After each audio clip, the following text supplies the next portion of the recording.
Everyone. Good morning. Welcome to week 10 of Simple. Today we're going to practice the Holes diary card and Holes chain analysis. We're introducing mindfulness skills, and we're also going to introduce advanced chain analysis. So this is week 10, and a reminder that on December 24th and 31st, there's no course. And also again, on March 11th and 18th, there's no course.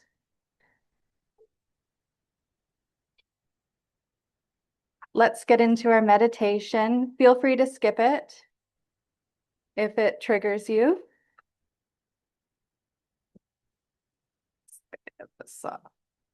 Okay, today we're going to practice Yoga Nidra. Yoga Nidra, often called yogic sleep, is a guided meditation practice that brings you into a state between waking and sleeping. You sit comfortably while your attention is guided through your body, breath, and inner imagery. In this state, your brain shifts into deep relaxation patterns similar to the early stages of sleep, but you remain aware. It helps reduce anxiety, improves emotional regulation, supports trauma recovery, and gives the nervous system a chance to reset. First, let's check in with our personal dashboards. Ask yourself, what is the current risk that I'll experience a state of crisis? Am I in the window of tolerance? Where is my energy tank right now? Have I been tracking my targets using the Holes diary card? And how would I rate my targets right now? How well am I focusing on what I'm doing? Like the course this morning.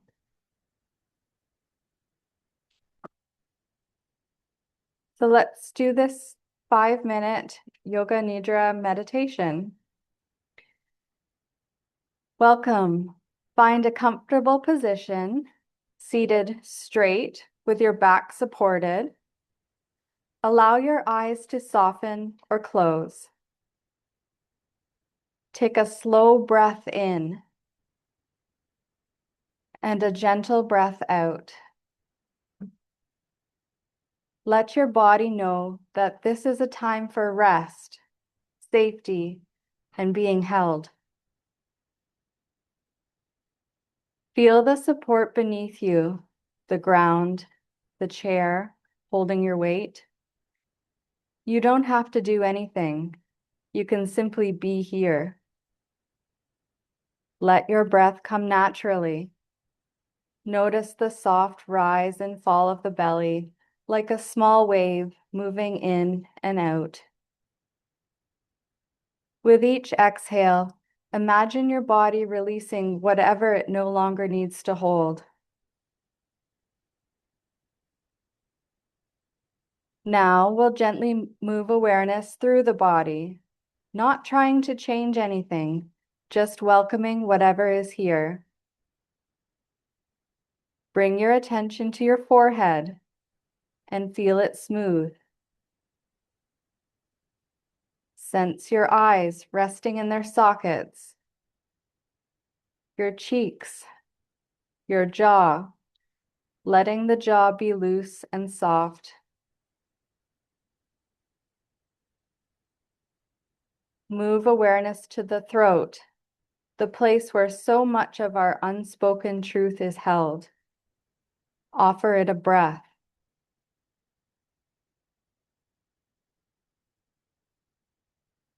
Bring attention to the shoulders, often carrying burdens for years. Let them drop a little, even 5%. Sense down the arms to the hands, all the way to the tips of the fingers. Now the heart area. Imagine a warm light there, steady, quiet, unhurried. Feel the belly rising and falling. Let it be soft like warm clay.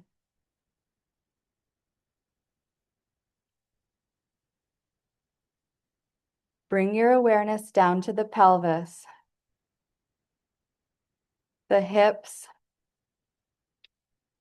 the legs, and finally the feet, feeling the contact with the ground, the earth beneath you, ancient and steady.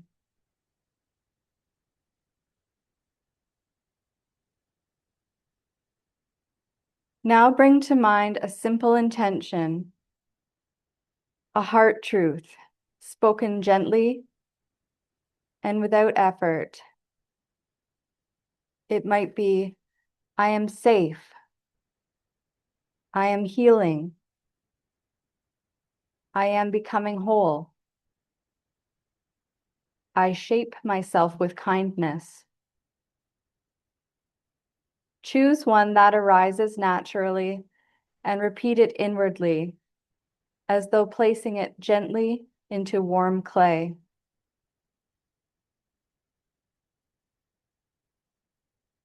For a moment, sense the heaviness of the body, its weight, its groundedness. Then sense the opposite, lightness, as though the body could float like a vessel held in gentle hands. Move between this heaviness and lightness, not forcing, just noticing what each feels like.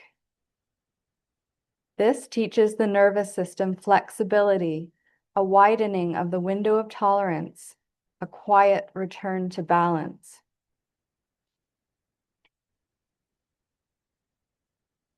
Now let all effort drop away. Rest in the space of awareness itself, the quiet place behind the thoughts, beneath the emotions, beneath the stories.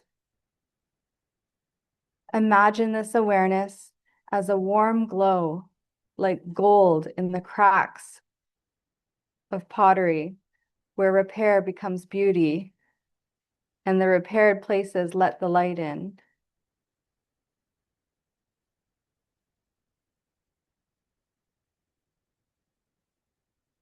A moment here is enough. Begin to sense your body again, the breath, the room, the presence of others around you. Take a fuller breath in and a long, easy breath out. Gently wiggle the fingers and toes. Let the eyes open when they're ready. You have returned. Carry your intention with you as we continue together.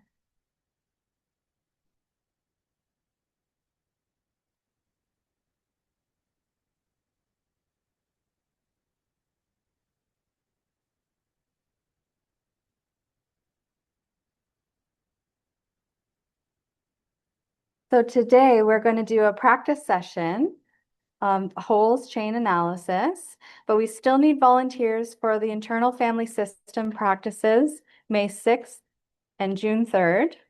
Thank you to everyone who's volunteered so far. This is the homework from last week if you missed it. And this is the homework for the coming week. Submit your questions or comments to it's simple2023@gmail.com. Read the gray simple manual session 14 and do at least 2 advanced chain analysis in the next week. You'll learn what the advanced chain analysis is today. Continue reviewing and practicing your crisis plans and doing diary cards. Continue tracking all the skills you've learned using your skills list. And review the homework habits checklist each week. You don't have to come to the homework group to do that. And there's no poll this week, but next week's poll will ask you about your attachment style. To answer, take the free 15-question quiz. It's not a clinically validated quiz, but click here in the slides on the website, or go to Very Well Mind, What is my attachment style? This is the homework habits checklist if you need a copy of that. And a reminder to keep our comments and questions, feedback brief so that everyone has a chance to share. We are having a holiday get-together, December 22nd from 12:30 to 2:30 in the boardroom of the Stratford Family Health Team on Duro Street. The second floor pizza and drinks are provided, also a gift exchange. Crafts, poems, and re-gifts are encouraged. It's not going to be a very intense. You can feel free to come on out. Email us at the email address to say that you'd like to come. This is who's responded so far. Let's get some more names on there. This is, if I can move this. Go away. This is the poll from last week. That's all there is. Okay. There's only 4 questions. That's 4 questions, yeah. Okay. This is the in-person answers. Overall, how easy or difficult are you finding it is for you to focus or pay attention during sessions? 7% thought it was easy. 47 was mostly easy. 27% sometimes easy, sometimes difficult, and 19% thought it was mostly difficult. Nobody thought it was entirely difficult. Question 2, do you identify as being neurodivergent? 40% said no. Yes, ADHD, 27%. Yes, autism spectrum was 13%. Yes, autism spectrum and ADHD, 13%. Yes, but other, 13%. Question 3, what do you think your temperament was like as a child? 7% said easy, 47% thought challenging, 33% said slow to warm up, and 13% said a combination. Question 4, what kind of home did you grow up in? 13% said emotionally warm and structured. 47% said emotionally cold and structured. 13% said emotionally warm and structured. And 0% said emotionally cold and unstructured. I can't do the math right now. I'm not sure what was missing there. This is my summary of last week. We talked about this personality equation, temperament, which is nature, plus character, nurture, plus integration, which is our conscious effort to change, is what equals our personality. There were the orchids, more sensitive to their environment, or the dandelions, which were inherently resilient and minimally reactive to adversity. And you don't have to be one or the other. You could maybe be a combination of both. If anyone went back and looked up epigenetics, it's our effects of our ancestors' experience can be passed on genetically to us, which is very interesting. We talked about the 4 parenting styles: authoritarian, with a focus on obedience and punishment; authoritative, which is kind of like the gold standard of parenting; create a positive relationship, but with guidelines and rules; permissive, parents don't enforce rules; and uninvolved, parents have little guidance, little nurturing, and little attention. These styles correlate with certain outcomes for the children, and we'll get into that when we talk about attachment.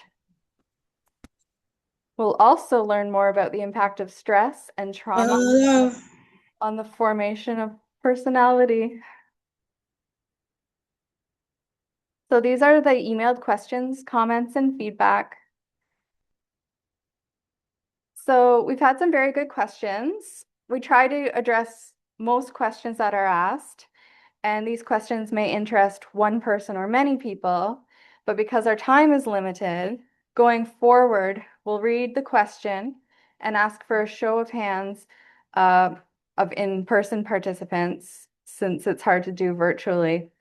We'll see if at least half the participants would like to read the response to the question if it's of interest. If fewer than half do, then the answer is in the slides if you want to go back and look at it, but we're going to continue on.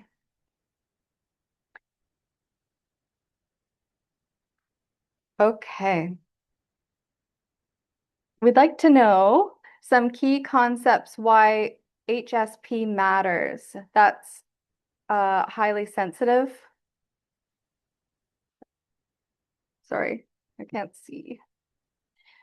Concepts why HSP matters.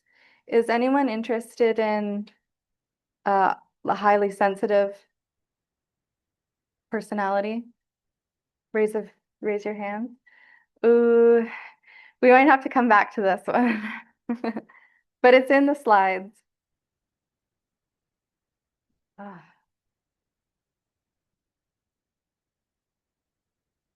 I'm just trying to move this so I can see. Is there a trick to moving this, removing that bar? Just there. Okay. So this is more about highly sensitive people. There's some resources and podcasts and videos if you want to take a look at them. There we go. Can you tell us more about the new treatment for depression that you mentioned last week? Raise your hand if you're interested in hearing more about this. Okay, this one's in the slides also.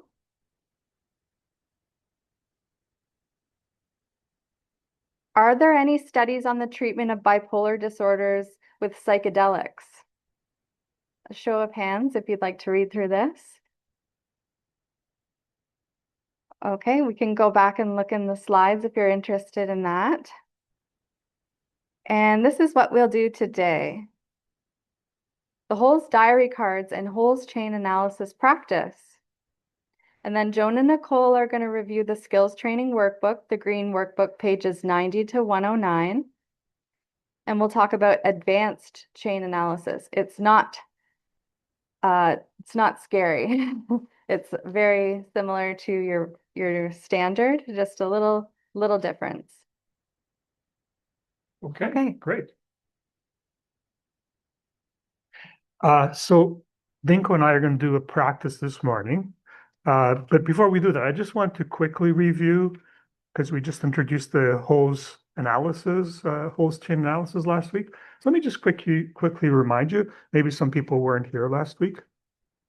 Okay, we use that visual metaphor, the sort of detective looking closely at the features of the hole that we've already named when we did the Holes diary card. Okay, that's the algorithm. So you start with your completed Holes diary card. That's why it's important to do Holes diary card, because if you don't do it, it's very hard to do a Holes chain analysis. And then in your diary card, you're going to choose a day when the numbers for one or more of your targets were higher than baseline. Some people use colors, so choose like a darker color or a lighter, whatever indicates that you're more activated. And then you ask yourself at what point in time the numbers went up from your baseline.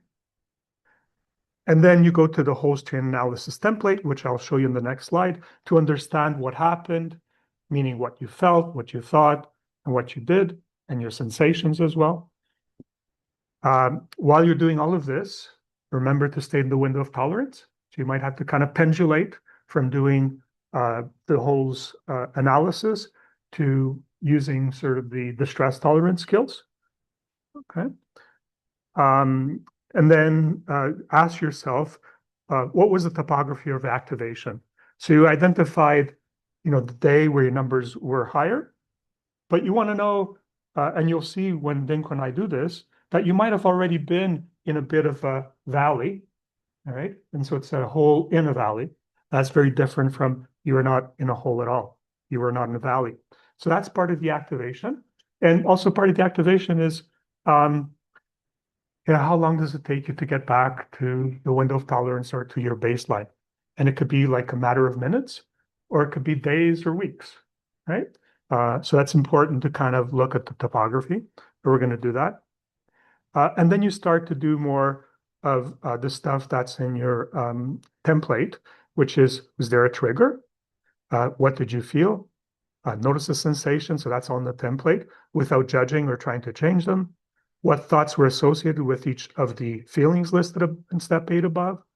Um, and then what behaviors or behavioral urges, because you might not have had behaviors, you might have had just an urge to behave in a certain way, were associated with the feelings listed in also step 8 above.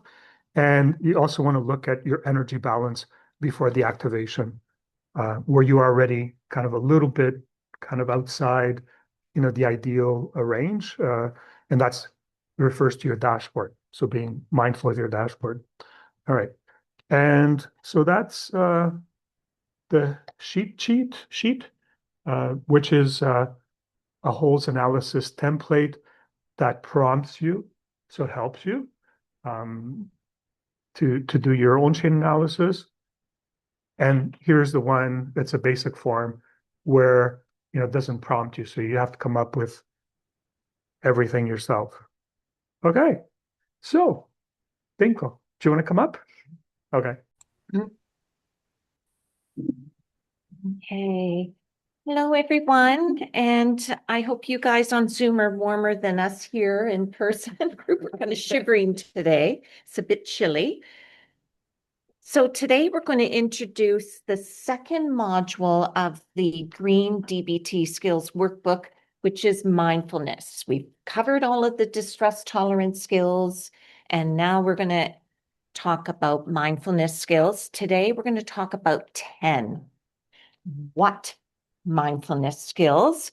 And then in a couple of weeks, we'll talk about the how mindfulness skills. So there's lots of mindfulness skills.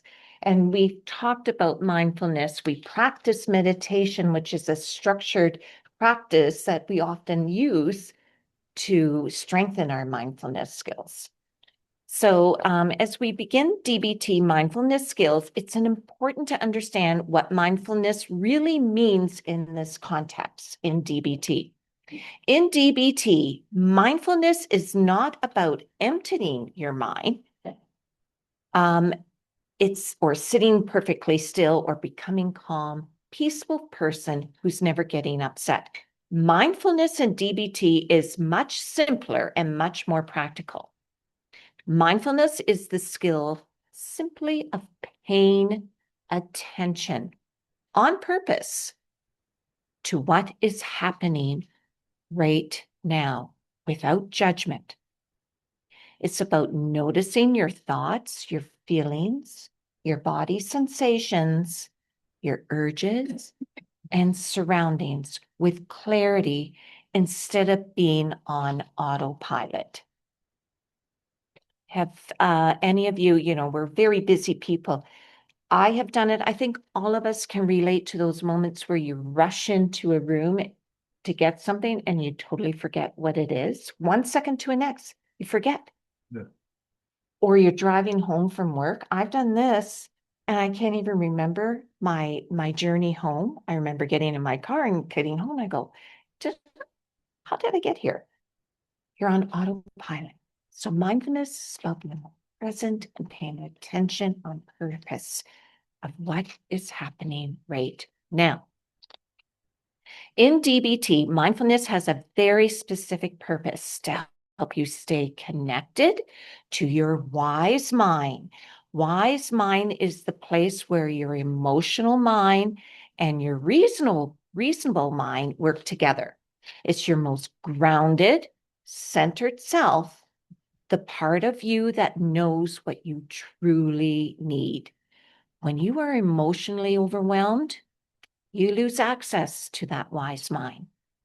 When you are shut down and disconnected, you also lose access to it. And mindfulness is the bridge back. So it's very important. So over the next sessions, you'll learn the what skills, which is what Joan just said. So observing, describing, and participating. And then how skills is non-judgmentally, one mindfully and effectively. These are not abstract ideas. They are practical skills that help you, 1, notice your emotions before they take over. 2, separate thoughts from facts. 3, tune into your body's signals. 4, reduce impulsive reactions. 5, stay present in conversations. 6, manage crises without making them worse. And 7, make intentional choices instead of automatic ones. So mindfulness will become the foundation for everything else you do in DBT. Emotion regulation, distress tolerance, and interpersonal effectiveness all depend on the ability to notice what's happening inside and around you. You don't have to be good at mindfulness for it to work. You just have to practice. So gently and consistently and without curiosity. As we begin, remember that mindfulness is not about getting rid of thoughts or feelings. It's about becoming aware of them in a way that gives you more freedom, not less. So mindfulness skills help with a wide range of emotional, mental, and physical benefits, such as emotion regulation, which we talked about, stress and anxiety reduction, focus and attention, coping with difficult thoughts, so being able to observe your thoughts without getting stuck in them, has physical benefits, can decrease heart rate and decrease blood pressure, which I need. 6, improve relationships. So it encourages active listening and patience. And 7, overall well-being. So boosts feelings of peace, clarity, and balance. Okay. Here we are at our distress tolerance skills. So module 1 of DBT, we had 26 skills that we covered. And that is the list of skills on the diary card.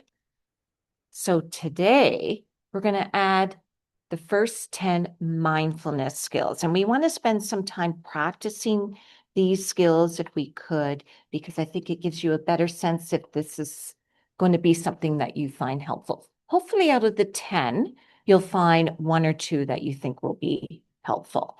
And just so you know, they're ranging from simple mindfulness activities to more activities that take a little bit longer time. So they go from easy to a little bit more time consuming, a little bit more, not, I don't want to say difficult, they're all fairly easy, but start with the first one and work your way down to 10. So the 10 mindfulness skills are the what skills. And basically, all mindfulness skills are helping us to become more attentive. Because, as I said, they become more progressively difficult, we suggest you do them in order. So mindfulness and meditation are similar practices. Mindfulness is a practice grounded in Eastern religions that made it its way into our Western psychology. Jon Kabat-Zinn was one of the pioneers who brought these traditions into Western medicine when in the 1980s he introduced mindfulness-based stress reduction, a program originally intended to help people suffering from chronic pain who could not be helped by traditional Western medicine approaches. Mindfulness, when integrated with psychotherapy, has now been shown to reduce depressive episodes, anxiety, binge eating, and pain while increasing distress tolerance, relaxation, and coping. Mindfulness has been defined as the ability to be aware of your thoughts, emotions, physical sensations, and actions in the present moment without judging or criticizing yourself, others, or your experience. Being mindful is difficult. Don't expect to get good at it quickly. As you progressively develop mindfulness, you become more aware of and able to influence your thoughts, feelings, and behaviors. Okay. I'm not going to go through this specifically because we've already talked about it, but I want to highlight the last little box there. Wise mind is mindfulness of our minds. Wise mind observes our mind.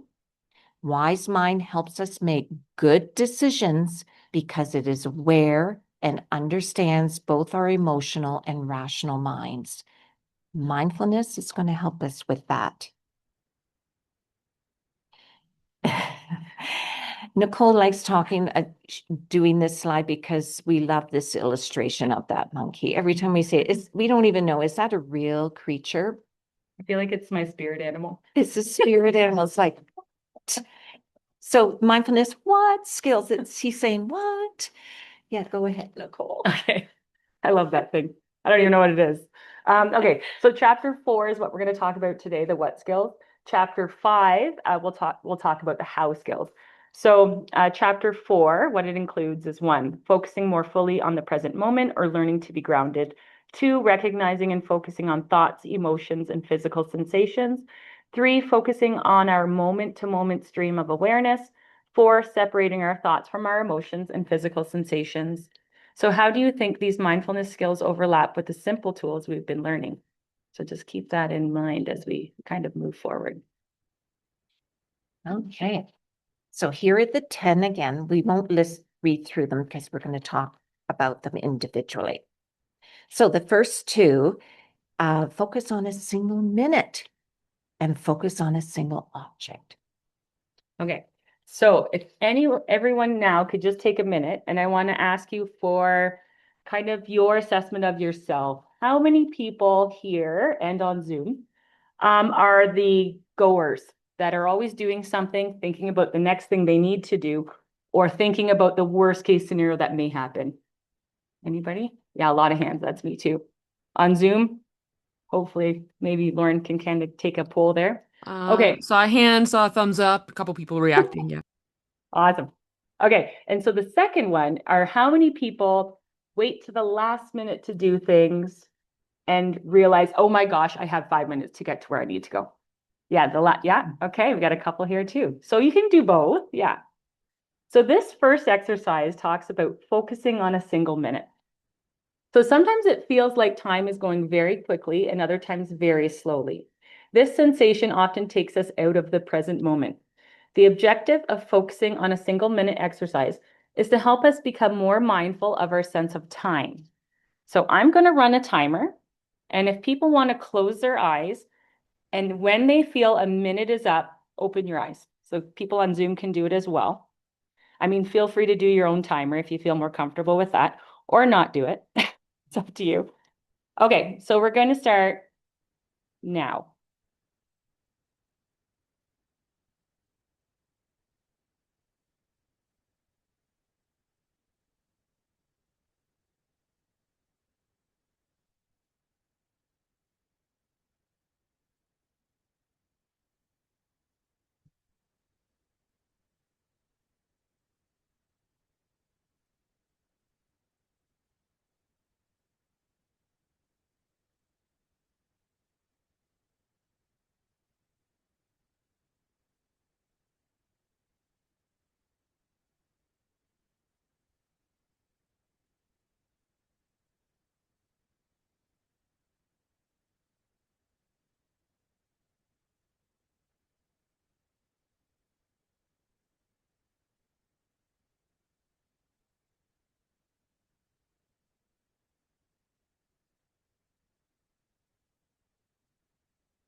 Okay, and stop.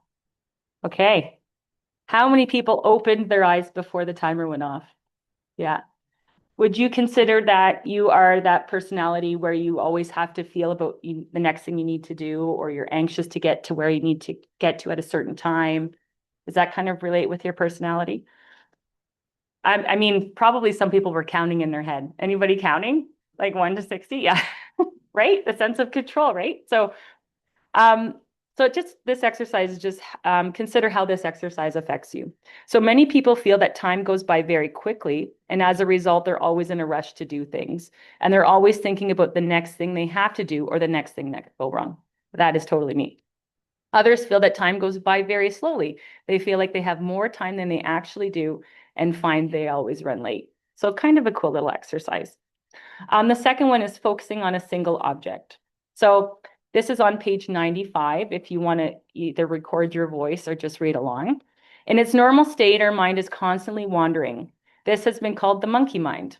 Maybe that's what my spirit animal looks like. He's a monkey. The objective of this exercise is to help us to maintain our focus on one thing and thereby train our mindfulness muscle.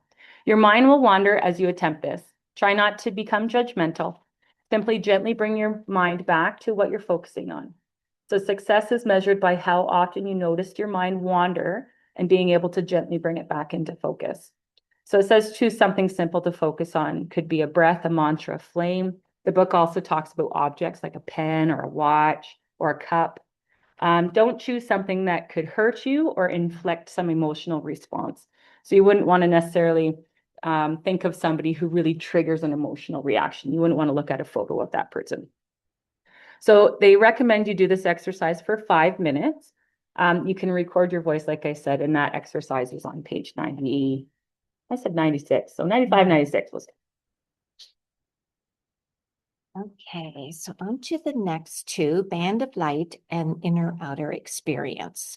And as Nicole just shared, all of the instructions on how to do these exercises are in detail in the workbook, and they do recommend that you spend time recording your voice so that you can play it back and use it as a guided form of meditation to do the mindfulness exercise. So the first one I'm going to talk about is Band of Light, and it can be found on page 96 and 97.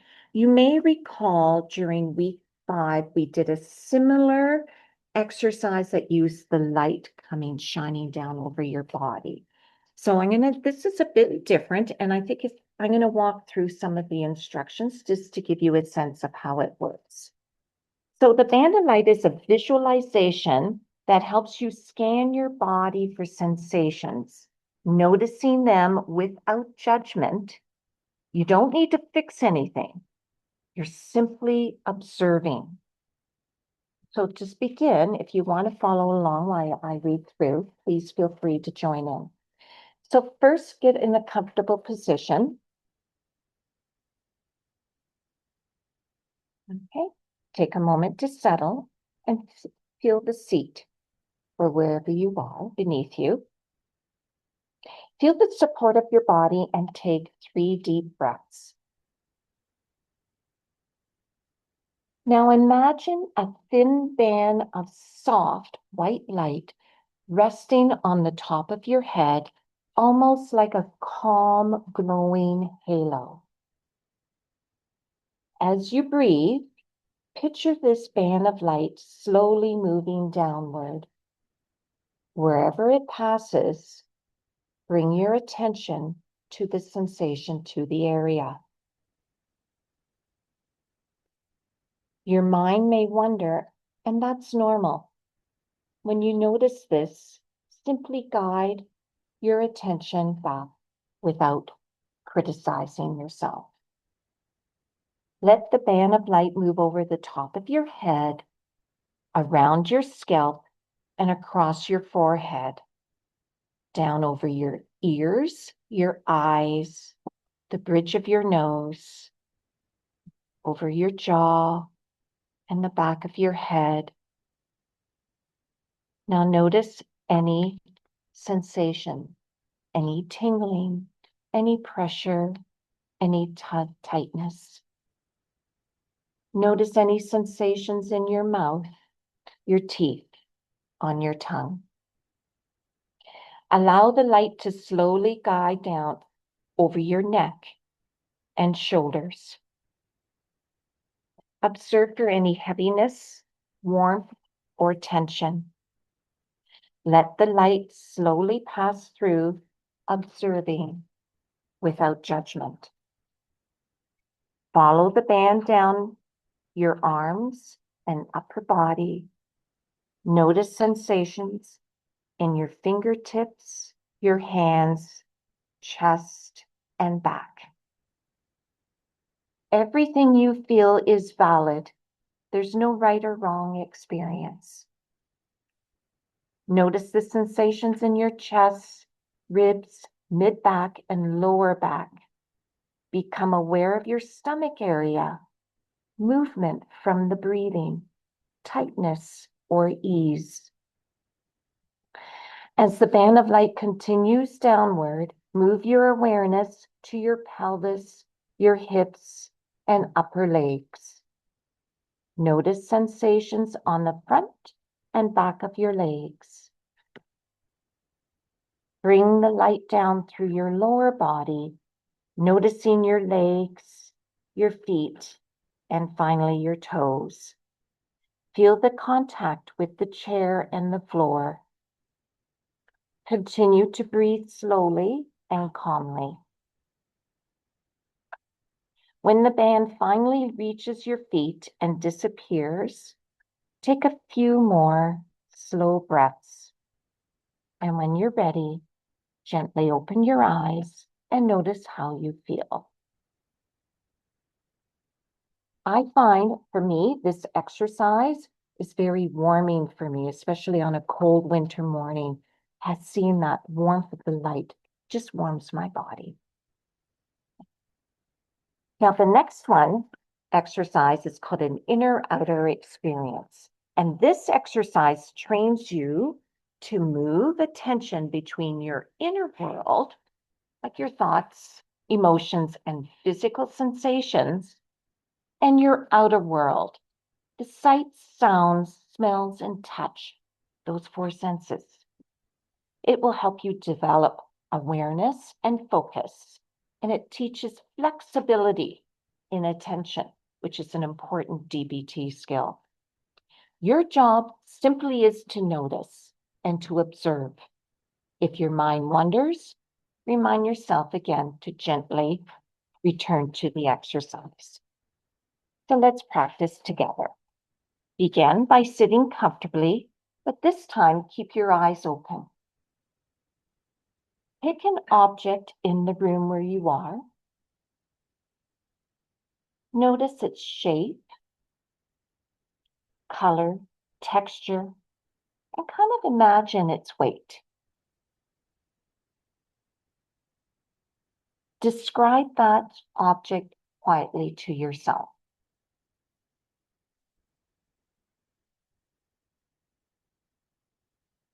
Now, shift your attention to your body, the inner focus. Observe from head to toe, noticing any sensations, tension, or movement. Simply observe without judgment.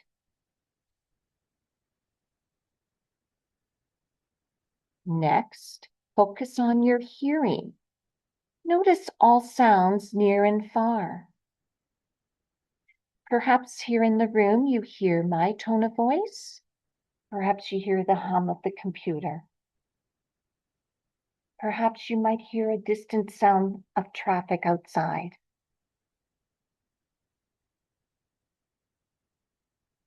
Now return back to your body again and scan your body from head to toe, observing for those sensations, including new ones that may appear. Now, shift your attention to smells. Is any scents in the rooms? Pleasant or neutral? Perhaps unpleasant? If you don't smell anything, simply notice the flow of air into your nose with each breath.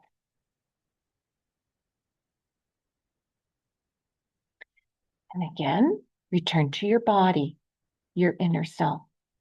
Scan again for those sensations from head to toe. And finally, touch an object or clothing. Notice texture, temperature.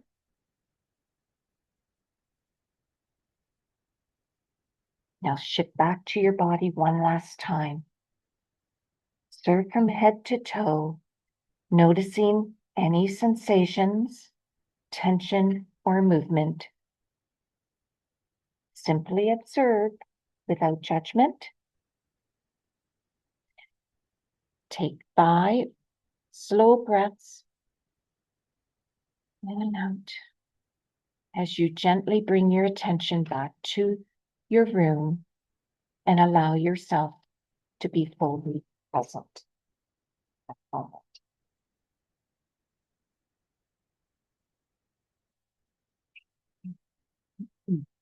Okay, the next one, record 3 minutes of thoughts and thought diffusion.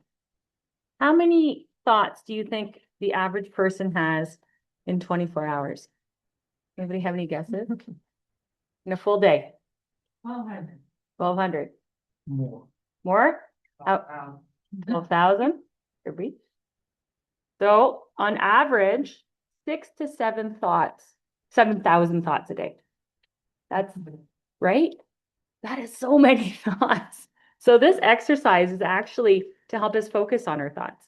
In a 3-minute period, try to notice all that goes through your mind. Can be coming quite fast, those thoughts. Notice how quickly your mind goes from one thing to another. So this exercise talks about set a timer for, I would set it maybe for 5 minutes, and every 30 seconds, try to write down a thought. You don't have to write, I'm thinking about this, or I'm thinking about this. It could be one word, right? And then it says, like, don't try to write the full thought because you'll get stuck and then you'll be like overwhelmed, writing too slow. But try to do that. And at the end, count the number you recorded and multiply the number by 20 to estimate how many thoughts you have in 1 hour. So that would be 3 minutes actually instead of 5. Okay, so and the next exercise is thought diffusion. Has anyone heard of thought diffusion before?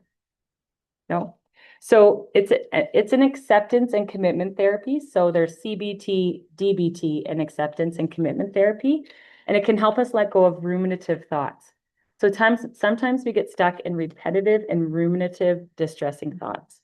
We can use our imagination to help diffuse these thoughts, so kind of separating them from our mind and our body. Imagine watching your thoughts float down a stream on a leaf. So leaf on a stream, if you YouTube it, they actually have like little illustrations and videos. A lot of times people say, I like to think of looking in the sky and those thoughts on clouds as they kind of go by, or a boat on the water. I think that was Betsy's recommendation a couple of years ago, is seeing your thought on a boat. Some thoughts will stick around, right? So that boat might do a couple laps in the water in front of you, but eventually that boat will sail forward. So it says, make sure to allow your thoughts to come and go without judgment. So it says, use a timer and do this only for 3 to 5 minutes before attempting to do it any longer. So it recommends using radical acceptance while doing this exercise. So letting your thoughts be whatever they are, and don't get distracted fighting them or criticizing yourself for having them. The thoughts will come and go.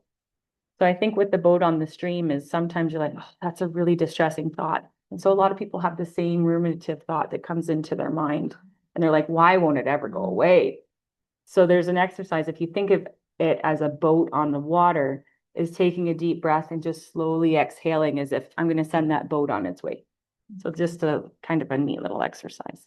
You can certainly YouTube, there's lots of videos on thought diffusion if you want to do this on your own time. And 7 and 8, describe your emotion and focus shifting. So describe your emotion starts on page 101 in the skills workbook. And I really like this exercise because it's more visual. And I love doing arts and crafts. So this one helps us recognize and describe our emotions. This skill strengthens your emotional awareness and helps you identify and label emotions clearly and reduces overwhelm and impulsive actions. So labeling your emotions can make them more manageable. This exercise is simple, but it's very, very powerful because we tie in the visual piece. So there is a physician who teaches, he's a professor of psychiatry at UCLA. His name is Dr. Dan Siegel, and he does a lot of speaking on mindfulness. And he famously said, if you can name it, you can tame it. So helping to name your emotion can help tame it, calm it down. Okay. So how this works, there's a few steps. There is a template that you can use on page 104, but you just simply need a plain piece of paper. So first thing you do is pick an emotion you are feeling right now. If it feels too overwhelming, wait until you feel a little bit more in control. If you have trouble identifying emotion right now, think of a recent one. Be very specific if you can. Focus on the emotion and not the situation. You can use, if you recall the wheel of emotion to help you identify what you're feeling. The workbook gives a long list of emotions that you can refer to as well, but we like the wheel of emotion because it also identifies colors that are associated with what that emotion is. So, for example, if someone gives you a gift, you might feel excited, right? Try to pinpoint exactly how you feel and avoid, as I said, describing the situation. So, for example, say that you feel angry or I feel anxious instead of saying I had a fight. Okay. So once you've identified what your emotion is, write it down on the paper. Then the next step, the fun part, is visualize that emotion and draw a picture. It doesn't have to be a realistic picture. It could be abstract. It could be squiggly lines. It's what you relate to. It's all about how that emotion feels for you. Okay, someone who's happy might draw an ice cream cone or a birthday cake or a happy face, right? Whatever you feel. Drawing the emotion visually can help you process your emotions in a new way. And you don't have to be an artist. Okay? Keep that in mind. Then once you have your picture, add a sound. Think of a sound that expresses your emotion. Maybe if you're sad, you might go, oh, or sigh. If you're feeling kind of bored, you might go, ugh. If you're happy, you might think of a song that you're tapping your toe to. Write this on near your drawing. Then the next step is identify an action that fits your emotion. So consider what you might naturally do when you feel this way. So if you're feeling bored, you might say, hey, I'm going for a nap. If you're feeling shy or sad, you might withdraw. Write your action near your picture. Then number 5, describe how intense the emotion is. Reflect on how strong it feels for you. Use metaphors because that can be helpful. Like when you're nervous, your heart might race, right? Or it might be beating like a drum. And then 6, describe the overall quality of the emotion. So, for example, like your knees might feel like jelly if you're anxious. Or if you have anger, it's like water is about to boil. And then finally, record any thoughts that arise from the emotion. So separate the thoughts from the emotions. Okay? Begin sentences with, my emotion makes me think that, or my emotion makes me think about.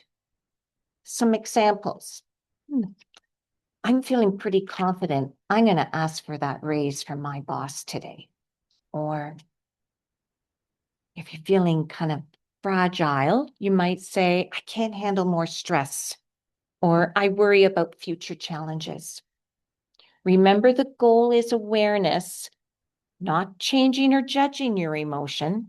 Just noticing it is a powerful step to self-regulation. And I'll share with you on the template on page 104, you first have to write down your emotions. So this morning, I had to drive my son to the bus station at 5 o'clock in the morning. Okay. We've never done this before. He's going to Toronto and there's a bus that comes to Stratford leaves at 5:30. He had his ticket, have never done it. So we were sitting there in the dark in the parking lot at the bus station, got there early because we're anxious, want to make sure we weren't late. And 5:30 came and there was no bus. And I was really worried because in my mind, I thought I read in the news that this bus was no longer offering a service for Stratford. And I thought, what if the bus doesn't come? What are we going to do?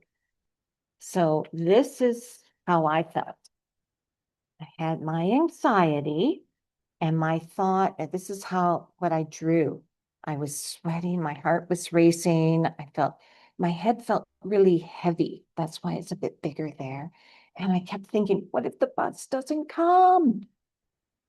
right? And then I thought, okay, we can handle this. So I often think of that song by Ariana Grande that she goes, breathe in. Have anybody heard of Breathe In? I thought of that. And her famous lyric from it is, I gotta keep on breathing. I'm not going to sing it, don't worry. I gotta keep on breathing. So I just focused on my breath. And I said, you know what? I'm going to call. They have a 24/7 number, this bus company. So I called and the fella answered and he said, it should be there in a minute. So right away, I felt better. But yeah, so I drew that today because that was an emotion I experienced right away. All right. So we didn't panic. And he got on the bus and was hopefully in Toronto by now. So focus shifting can be found on page 105 in the workbook. And this exercise teaches the DBT what skill, noticing where your attention is focused. And it helps you distinguish between your emotions and your sensory experiences. So practice this skill allows you to respond intentionally rather than being trapped by your emotions. So let's say you know, if you ever had a situation, start of the day, you get a message from someone that really upset you, and then you stuck ruminating about it all day long, and you can't let it go. Focus shifting may help in that situation. Focus shifting teaches you to intentionally move your attention away from the emotional hook and onto something else in the present moment. It doesn't erase the emotion, but it loosens the grip. Think of it as gently turning your head away from a blinding spotlight so you can see the whole room again. Why does this work? Well, guess what? Our brain can't focus fully on two things at the same time. Okay, so basically how it works is, again, you sit comfortably in a quiet place and you begin by focusing on your emotion. So you can close your eyes if you like, but you imagine what your emotion might look like. Give it a shape, perhaps give it a color. Just visualize it to yourself in your mind for a moment. Now, you open your eyes and you choose an object in the room that you're in. And notice what it looks like. Describe it to yourself. Then you're going to repeat this process going through other senses. So you're going to close your eyes again and focus on that emotion again in your body. And attach a sound to it. Be noisy, it could be soothing, it could be a song, whatever you like. And then, keeping your eyes closed, try to hear a sound that's in your current environment. Okay? Then again, focus back on the emotion that you have inside. Okay? And take a moment to see if it's changed. Describe the intensity of the emotion. Give it a metaphor. Oh, my heart's beating again like a drum. Now, focus on any smells you may have in the environment. Return your thoughts to the emotion and reflect on thoughts that you may have with that emotion.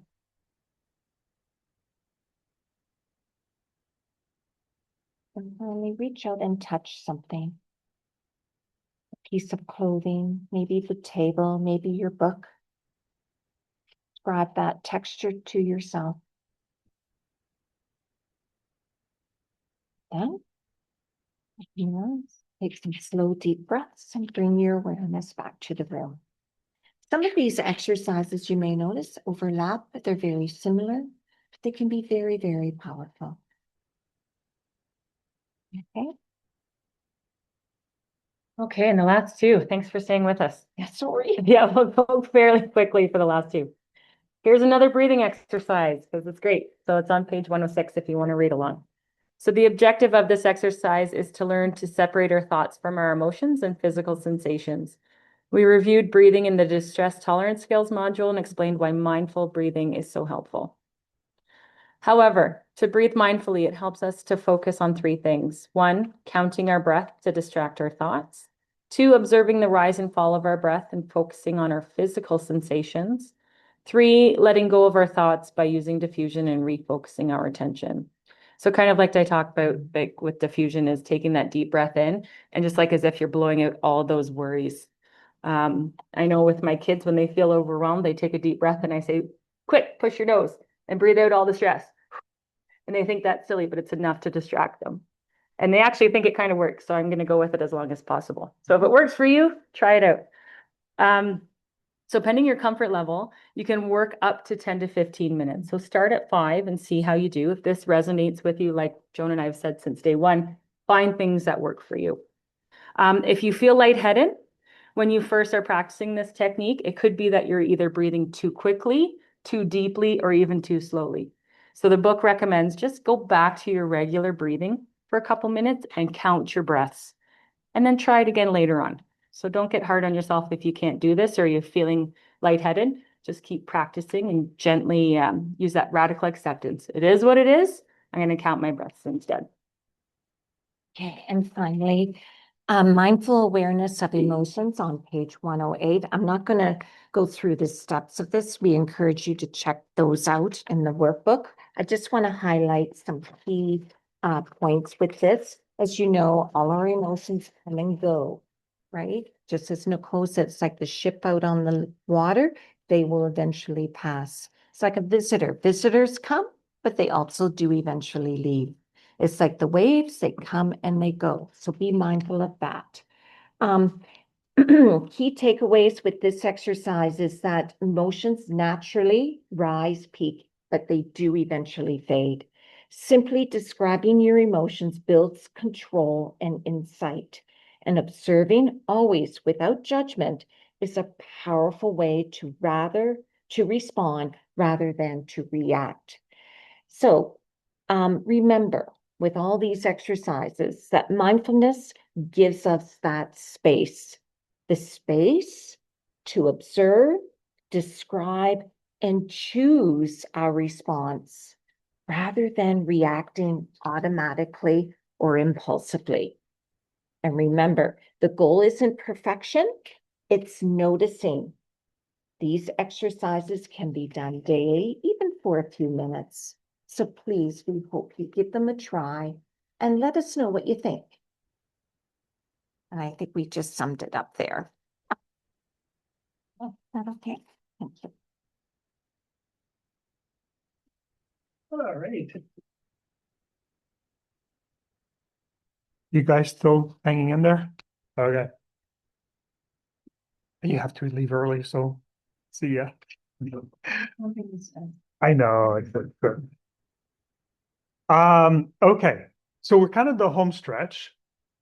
This will be very similar to the holes chain analysis. This is the advanced holes chain analysis. So what's the difference between holes analysis or holes chain analysis and advanced holes analysis? Okay. So that's the image for the holes chain analysis. This is the image for the advanced holes chain analysis. All right. So the regular holes chain analysis that we concentrated on before was really focused in one moment in time. The specific point when a person fell into a hole, meaning when their emotional mind took over or became more intense, as in the poem, There's a Hole in My Sidewalk. So, there was that time when we, this morning when we did our example, right? What happened was week 3 or week 4,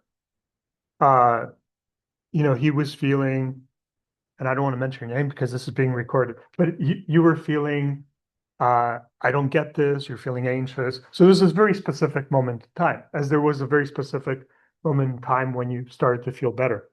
Okay. So what we did this morning is we looked at what happened externally, the prompting event, right? Coming to the course, and then what happened internally.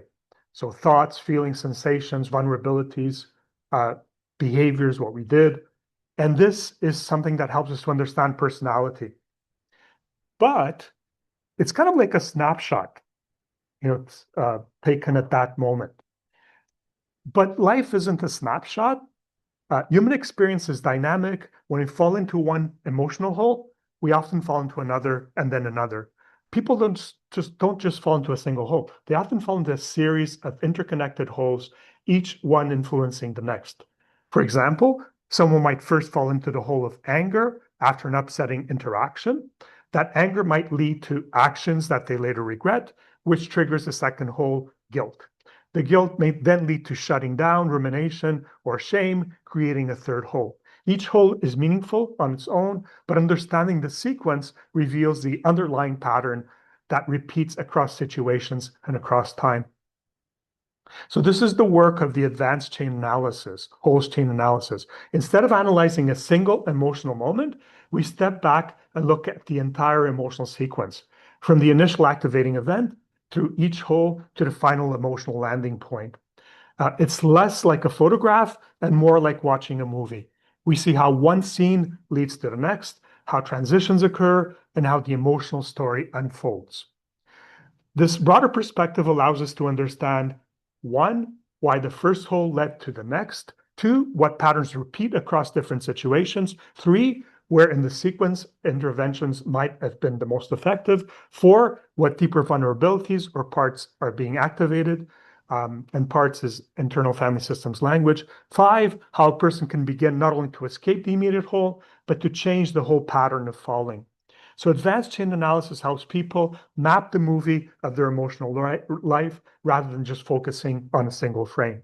With that map, they can begin to walk a different path. All right. So how do you do, this is the algorithm for an advanced chain analysis. So you begin, like we did this morning in the example, by doing a regular chain analysis. So you include as many emotions, and this morning you noticed there were several emotions, right? There was anxiety, there was shame, there was guilt, there was sadness, right? So list as many emotions as you can for the whole time you were activated.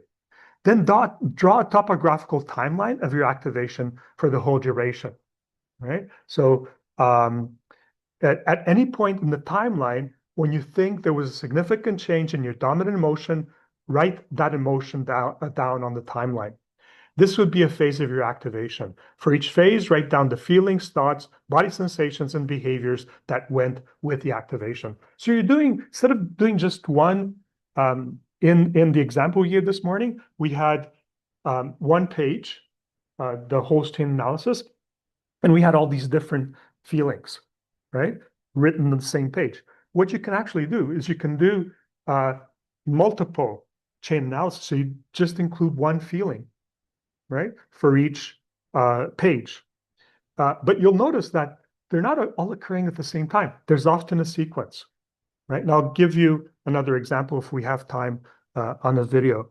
So it's taking it from just a single holes analysis to making it multiple and considering that these things don't all happen at the same time. So that's an algorithm. Just looking at the time. I think because of time, I'm not going to go, this is an alternative algorithm, so I encourage you to look at it.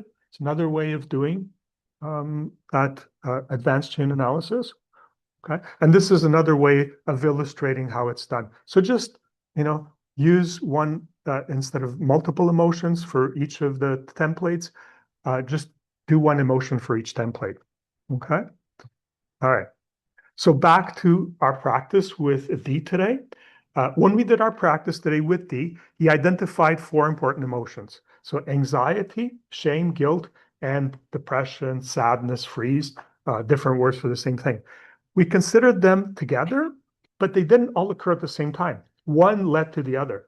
Doing an advanced chain analysis, we would analyze their interaction with each other and what might do 4 separate templates. So roughly, the anxiety about not understanding the course, that was sort of the first thing, right?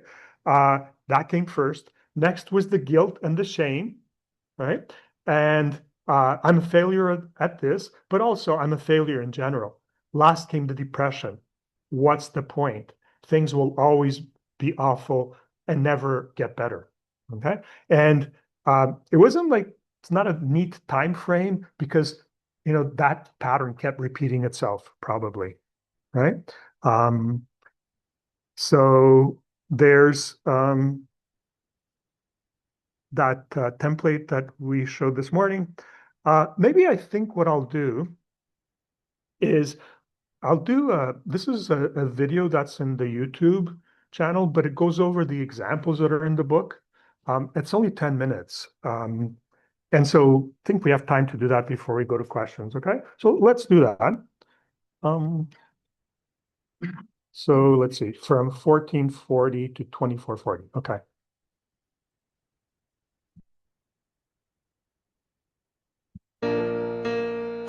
Let me just advance this. So this is an example of advanced chain analysis.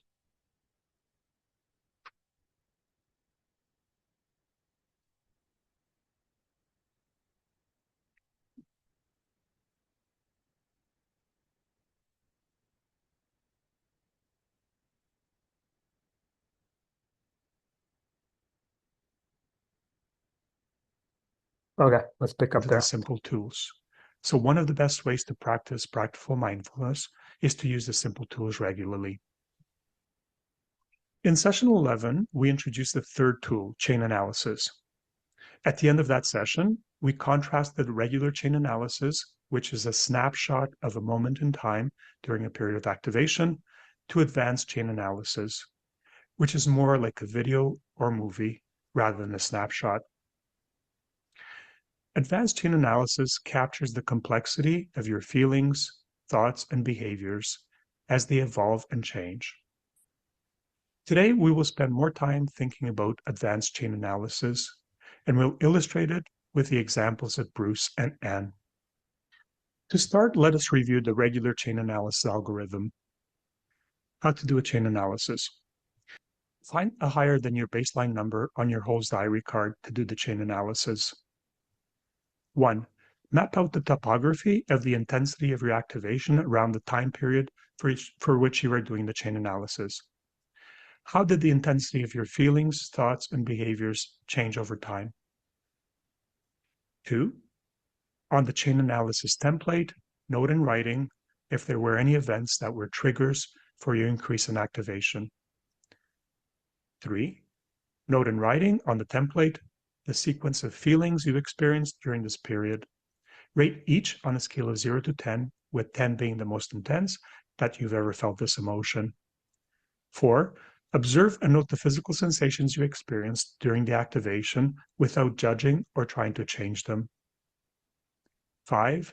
Note in writing on the template the thoughts that accompanied each of your feelings. 6. Note what you did or wanted to do but stopped yourself from doing during the period of activation. And 7.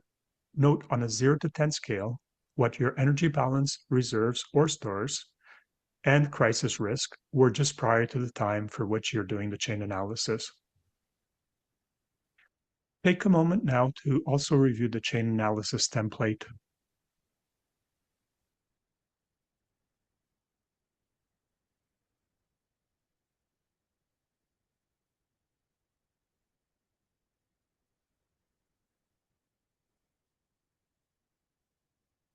To repeat, chain analysis can be either a snapshot of a moment in time and the feelings, thoughts, and behaviors you experienced at that moment, or it can be a video. The video metaphor acknowledges that your feelings, thoughts, and behaviors don't stay static, but rather change over the course of time. A chain analysis that is more like a video and considers the evolution of feelings, thoughts, and behaviors over time is called an advanced chain analysis.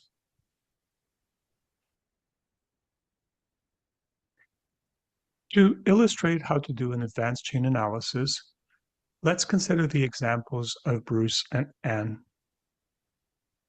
We were first introduced to Bruce on page 108 of the manual. You may recall that he was a 66-year-old friendly, chronically depressed owner of an auto body shop. Bruce was married to Sandra. To find his diary card targets, Bruce had volunteered a situation in which he had become activated. He and Sandra had attended the funeral of one of his elderly aunts, which had taken place in a town a 2-hour drive from their home. While driving back home after the funeral, Bruce was driving, absorbed in his thoughts, and then suddenly they were passed on the road by a large and noisy pickup truck, which startled them as it swerved into their lane uncomfortably close to their vehicle. Sandra had reacted by reaching for the horn and blasting it. Bruce's immediate reaction was to freeze and then to push Sandra's hand away. By this point, they were both quite activated and did not speak to each other for the rest of the drive. For the next 2 days at home, they avoided each other and barely spoke. From this event, with the help of the group co-leaders, Bruce came up with 3 targets: feeling hurt, withdrawing, and catastrophizing. Remember that a chain analysis is a snapshot of a moment of activation. An advanced chain analysis, in contrast, is a movie of a longer period of activation in which feelings, thoughts, and behaviors aren't static. They change over that time. As he reflected on his period of activation, Bruce realized that it had lasted for approximately 3 days. He was able to see that his activation had 3 discrete phases. Phase 1 only lasted for a few seconds. He had felt hurt and humiliated. In retrospect, he was unsure if he had had any thoughts. He thought he had just been frozen. Phase 2 succeeded Phase 1. He felt angry and frustrated. In his thoughts, he blamed Sandra for having overreacted by honking the horn and putting them in danger. His behavior was to withdraw and to continue to ruminate on negative thoughts. Phase 3 started about a day after the triggering event and lasted for a couple of days. Bruce felt sad, anxious, rejected, and depressed. Some of his thoughts were that he would never be happy and that he should just give up. His withdrawing behaviors continued.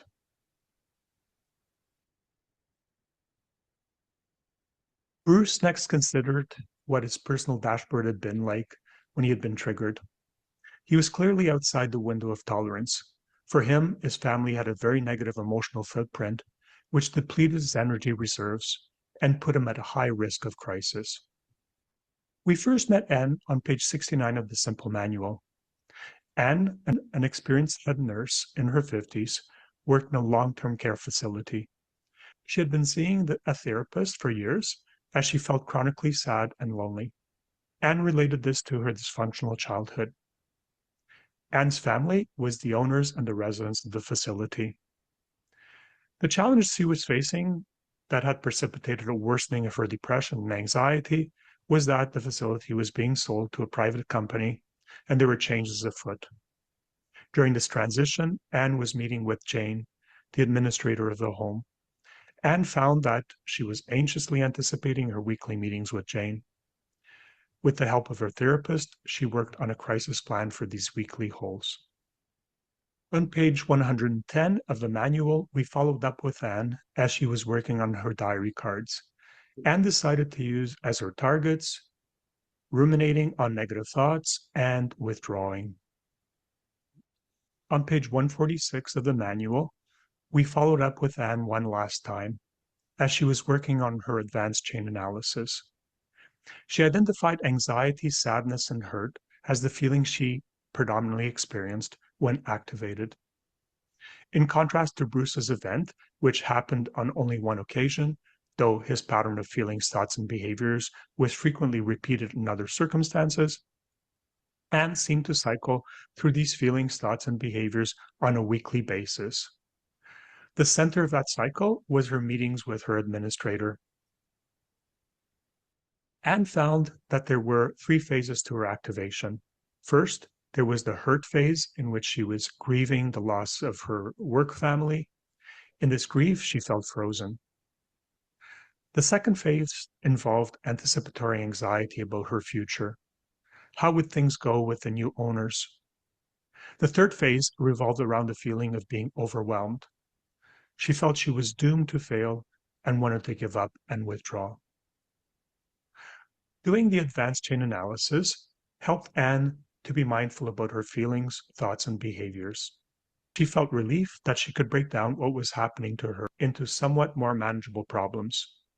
This gave her hope that she could devise strategies to work on the issues associated with each phase of the chain analysis.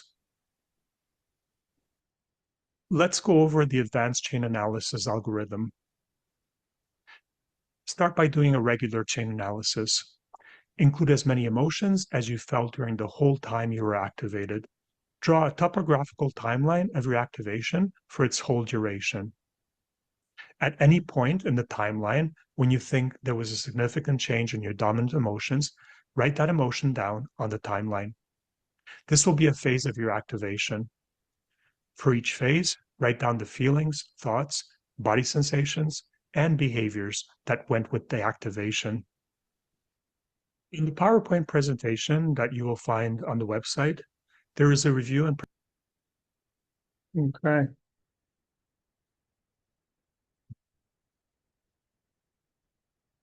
All right.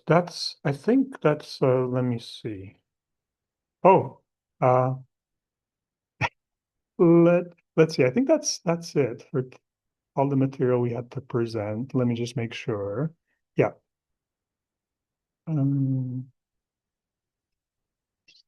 Oh, there we go.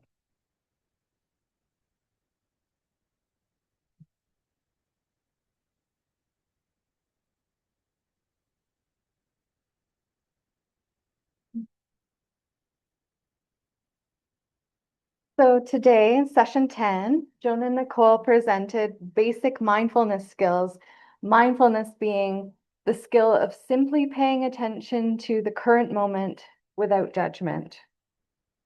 And we just learned about advanced chain analysis. Basically, it's like regular chain analysis, except you're considering all phases of your activation. For example, you start out hurt, and then you moved into an angry phase, and then this was followed by a phase of depression. So for each phase, you would record the feelings, thoughts, bodily sensations, and behaviors that went with the activation. Thank you, Dee, for your vulnerability in sharing your story today. I was really moved by it. We're all on our individual journeys, but in this group, we've got each other's back. We can learn from our shared experiences. This is my 3rd year in the course, and each year I gain new insights and understanding about myself, the way our mind works, and we can take from the material what we can. There are no tests or exams and no judgment. This is for us. This is for you. Don't do it for your boss or your friends or even Dr. Clado. Do it for you because you deserve to feel peace. Absolutely. So I think we're going to move into the Yeah, thank you. questions now. That's great. Thanks, Kate. All right, I'm just going to stop sharing. And yeah, before I forget, next week, it's one of the more fun sessions, one of our fun weeks, because we're going to talk about attachment, which is like fabulous topic. People are laughing. I think we can stop the recording there.